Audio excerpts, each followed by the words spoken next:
Hi, I'm Nancy O'Neill, and welcome to the return of Suncoast FYI.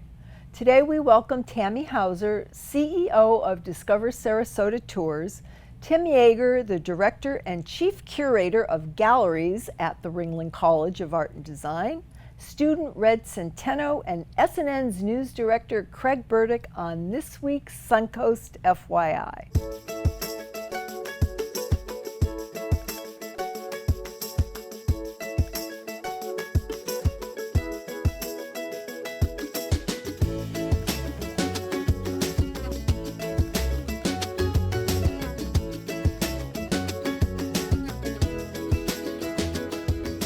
When it comes to uncovering Sarasota's rich cultural history, there is no one quite like Discover Sarasota Tours. With trolley rides offered daily, Discover Sarasota Tours is dedicated to providing entertaining and informative tours year-round. With us today is CEO Tammy Hauser to invite all of us on one of her historic tours. So nice to see you. It's great to see you, Nancy. You look lovely after 2 years. Welcome back. Can you believe it? Thank you for having us. I know. Well, you have many, many tours. Start where you would like to about telling us about them. Of course. We do. We have 14 different tours that we are running year-round. We have our city sightseeing tour, which is our most popular tour that runs several times a day. And that's really a 90-minute overview of Sarasota's history, culture, neighborhoods, people. It's great for visitors. It's great for locals who have visitors coming to stay with them. And then we have a whole gamut, an Amish tour, a circus tour, a public art tour, a haunted tour on Friday nights. Ooh. And we just keep adding new ones all the time because Sarasota is such an interesting city. And it keeps changing and evolving. Keeps changing. And you do it right along with them. Absolutely. And that's the fun of it. You have such a variety, people can't get bored because there's always something new coming up. Something new. Yes. Now you have a new trolley, you told me. We do. What's so different about it? Well, she's brand new. Her name is Dolly, and she arrived for our Halloween tours in October. She was built by a company in Wisconsin and driven down here. She's blue and orange, so you can't miss her. And it's wonderful to have a brand new, clean, beautiful windows, comfy seats, great sound system. And to have our own trolley, because we always leased another trolley or have driven our tours in our van, which is wonderful. Vanna White is the name of our van. But Dolly, to have our own trolley has been a wonderful thing. Now, how many people can you seat on? We can seat 31 people, and they're all front-facing, like being in a theater. And that's how the tours are kind of programmed. And you could probably book a tour to have a whole group go on? Yes, we do a lot of group tours, Nancy. And we try to do those on Mondays when we're closed to the public. We've had every single HOA and community group and university alumni group, and they pick any of the tours, and they can have a private tour with us. Okay, now you mentioned about launching a new tour, or Yes. tours. What do you have coming up? Well, we have the most exciting and ambitious project that we've ever undertaken. It will launch in March. It's called Murder Mystery Trolley, Who Killed the Circus Queen? It's an interactive show. Maybe you've been on some of those dinner theater shows. Yes. Well, we're putting all of that interaction and the murder and the suspects and the red herrings who will jump aboard in different costume characters. Oh my gosh. There's musical numbers, there are lots of audience participation, and they will figure out who had the motive, who had the opportunity, and who had the method to kill the circus queen. Oh my gosh. Yeah, so that's in production right now, and as I said, we have a great cast of local performers who are joining us for that show, and it'll run every Saturday night at 7:30. Okay. That's probably not something somebody could book as a special tour. Absolutely. Oh, they can? Oh, we'd love to have a special private group. It'd be wonderful for a birthday or a retirement celebration or office party. Sure. Yes. Wow. And you could probably make up your own story? Maybe not. You could try to confuse it. Yes. Oh gosh. So All right, you've told us about the different tours, but what can people expect when they get on, say, for the haunted tour? Sure, absolutely. So they will expect to be entertained, informed, and delighted. We always have a little bit of pixie dust that we sprinkle on to every single tour, so I don't want to give away the secrets. Okay. But you will have a great time. Okay. No matter if you're on our daytime tour or our nighttime tours, we want you to have fun, to learn about Sarasota, and to fall in love with Sarasota as we all are. As we have. As we have. I know that I mentioned the haunted tours because I know there's a lot more haunted areas and locations that most people know about. Absolutely. That tour runs Friday nights at 8 o'clock and covers about 20 different haunted stories, buildings, people. You know, theaters have so many ghosts. Oh gosh, yes. We have quite a few theater stories and a couple secret ones that I bet people don't know about. There you go. There you go. Now, you also, you're so ambitious. You also have an ice cream truck. I do. The Chillmobile was a COVID recovery pivot and kept our business going during the last 2 years. So it's a 1979 vintage ice cream truck that I purchased, and I was doing ice cream with my little dog Max to all of the Sarasota neighborhoods and people and communities, and it has grown into its own side business where I have just hired someone named Colleen, who's our new groovy ice cream lady, and we continue to do ice cream events all over the place. And Chillmobile is parked at the Trolley Cottage, so when you come for a tour, you have the gift shop, which is an amazingly fun Sarasota-inspired gift shop, and the Chillmobile ice cream truck, so it makes it a whole experience for you. Yeah. Now, where can our viewers go to find out more, Tammy? The best thing is to go to our website, discoversarasotatours.com. You will see all of our tours, all the dates, pricing, and all of the group information, whatever you like. It's easy to find. Wonderful. Well, thank you, and I'm going to go on one of your haunted tours. Of course soon. you are. Of course I am. I want to know about all the ghosts that live around us. Absolutely. Thank you for being here. Thanks for having us. Just ahead on Suncoast FYI, we sit down with Tim Yeager, the Director and Chief Curator of Galleries and Exhibitions at Ringling College, and Red Centeno to tell us about the upcoming campus-wide art walk. We'll be right back, so don't go away.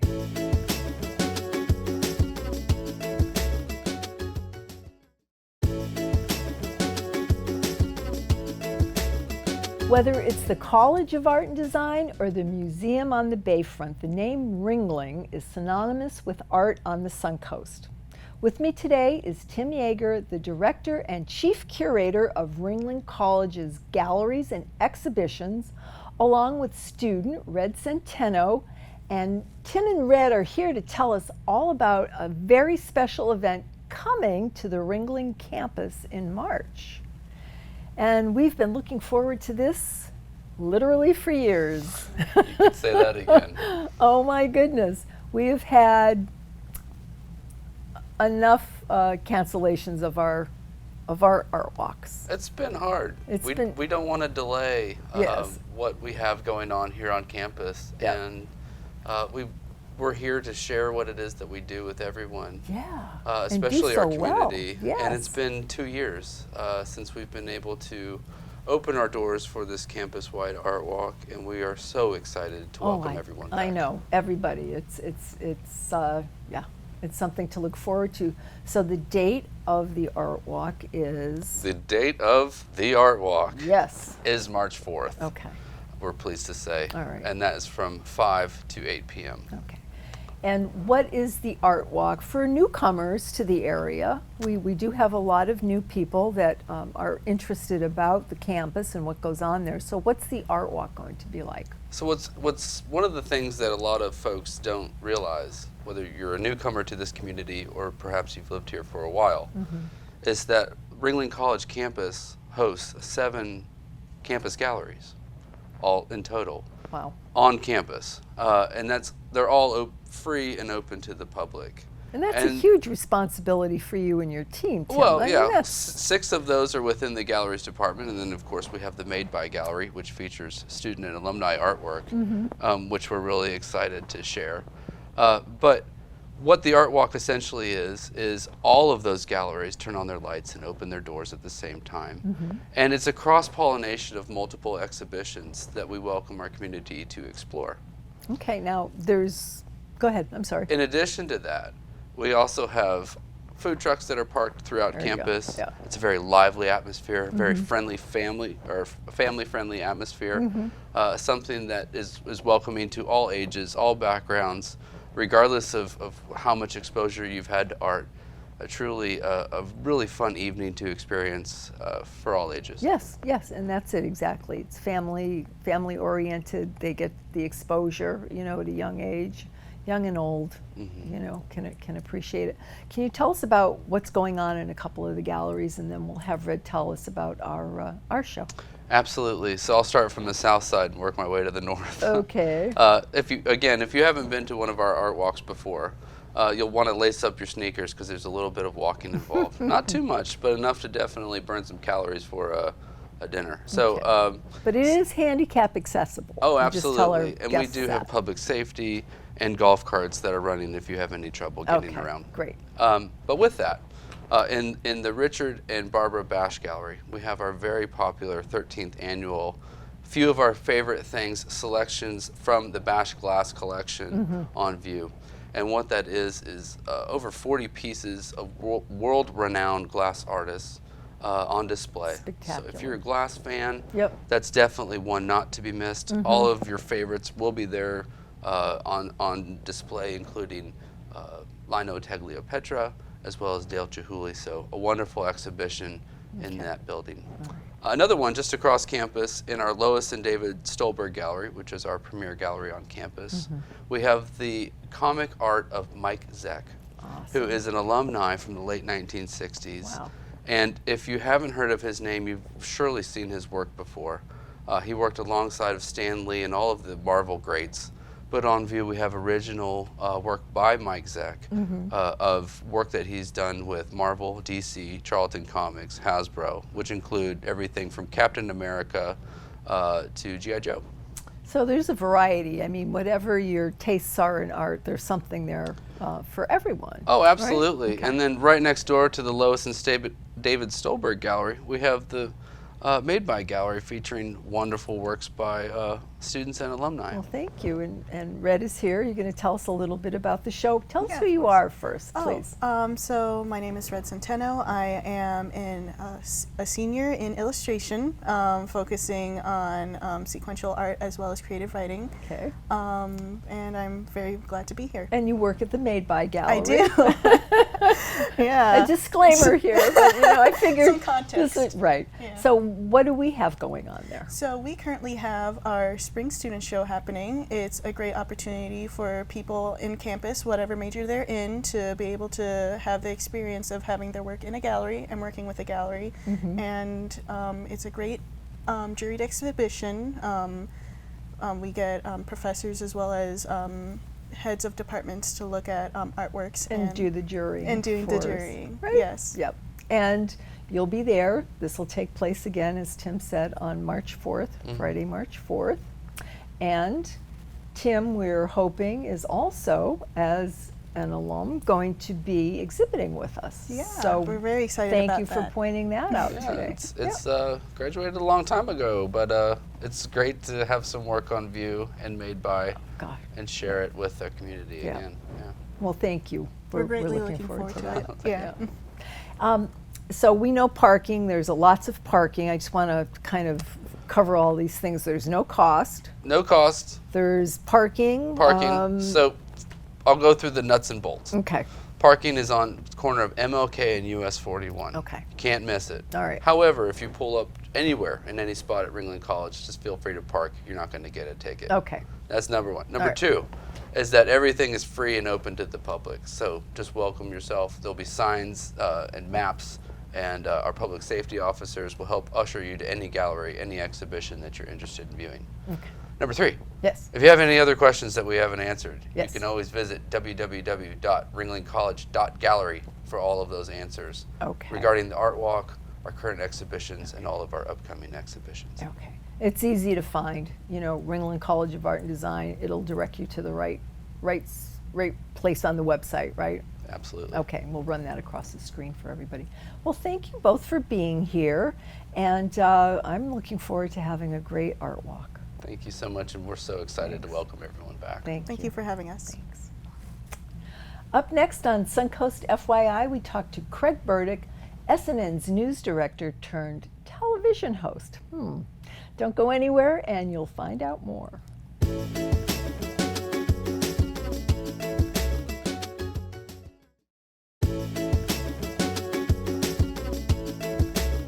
My next guest is SNN's news director and also the host of a new Week in Review program called Suncoast POV.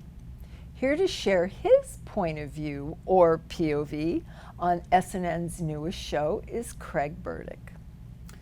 Nancy, thank you for having me. I really appreciate the time. Absolutely. I've always wanted to interview you, and now I have the perfect opportunity to put you in the hot seat. Right. So you have decided not only to be our dedicated news director, but have taken on our newest TV program, Point of View. It's a dirty, rotten job, but somebody has to do it. And you do it well. You do it well. What do you hope to accomplish by putting on POV, or Point of View as it's referred to? Well, let me give you a little bit of the background.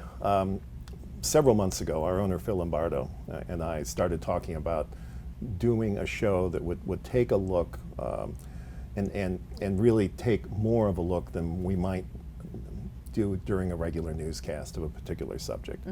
But we really set some ground rules, and the ground rules, first and foremost, would be that it's not going to be a typical cable news talk show where people are screaming at each other or talking past each other.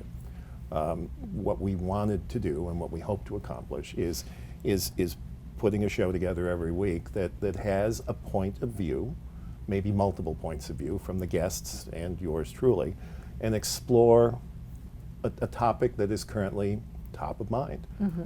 Last week, for example, we had some friends in from Cumberland Advisors, and they talked about inflation and how that current pain that we're all feeling could very well be costing us as much as $300 per month per household. I mean, that's a big deal. It is. But the other part of this is somewhat a little more personal, and that is I grew up outside of Chicago, and full disclosure, I was a weird kid. You haven't changed. Thank you. On Sorry. Saturday nights, middle of the night, there would be talk shows. One hosted by the then Chicago Sun-Times columnist Irv Kupcinet, another one from a guy by the name of John Madigan, who worked for Channel 2 in Chicago. And these were really interesting talk shows. They would put together a panel of people who most of the time didn't agree with each other, but were very respectful of each other's thoughts, ideas, and opinions. And that's what it's all about. Yeah, and Kupcinet used to always say that his show was about the lively art of conversation. You know, I was 13, 14 years old at the time, but it has stuck with me. And I think as we saw the discourse in this country through COVID, through the 2020 election, get even worse than it was before, Phil and I said, we need to do something different, and we think we can do it better. Okay. Now, what other types of guests are you going to have on, and how do you decide what that topic is going to be for you to discuss? Well, our first show actually was about Black History Month. We had Vicki Oldham on our air. She has spent I don't know how many years gathering the history of Newtown. It was a fabulous show talking about things that you and I probably know very little about as far as Black history here on the Suncoast, Black history here in the state of Florida. So it's probably somewhat topically driven. It's probably not necessarily, again, going to be the thing that everybody is screaming about this week. And sometimes it just might be a little obtuse and a little different. But again, the idea is, at the end of the half hour, we expect the viewers to say, oh, okay, as opposed to, I'm never going to watch that show again. All they do is scream at each other. Right, right. So it's really thought-provoking for our audience. It's to have them take away a different point of view, Yeah. or to see other points of view that they may have not looked at Yeah. from that perspective before. Another driving force in how I operate, I remember years ago an interview that was done with then Washington Post executive editor Ben Bradley. And he said his goal as the editor of that newspaper was to have somebody sitting at the kitchen table in the morning looking at the newspaper and at some point looking at some article and saying, holy. And that's, in a small way, it would be nice if we could in fact accomplish that, where people say, oh, that's interesting, or gee, I didn't know about that before, or that is a different way of looking at what is causing inflation, or that's something that I didn't know and maybe I'd like to know more about. So what type of guests do you foresee having on the show in the future? I mean, that's hard to say because everything's changing, everything's evolving.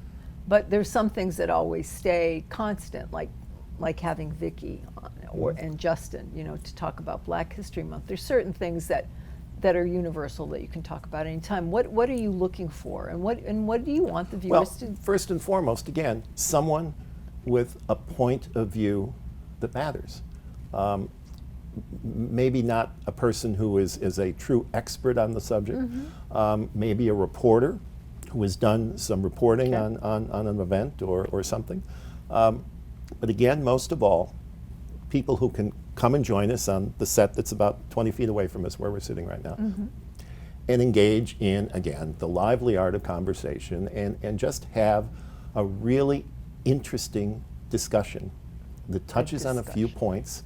And at the end of the half hour, we all say, you know what, that was a lot of fun, and let's do it again sometime. Let's do it again. So I'm sure that our viewers are interested, and we've hopefully heightened a curiosity about your show. Where can they go find it, Craig? All right, we are on Saturday and Sundays at 12:30 in the afternoon, right after our noon live newscast.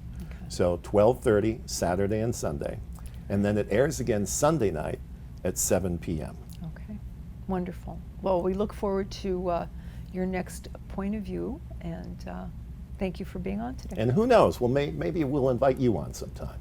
We'll see. We'll discuss that. Thanks, Craig. Thank you. We hope you enjoyed the show today, and thank you for joining us on Suncoast FYI. We are always happy to share our viewers' information, so if you would like to promote your nonprofit or community event, please call our producer, Adam Huntley, at 941-361-4645. I'm Nancy O'Neill, and we'll see you next Friday on Suncoast FYI.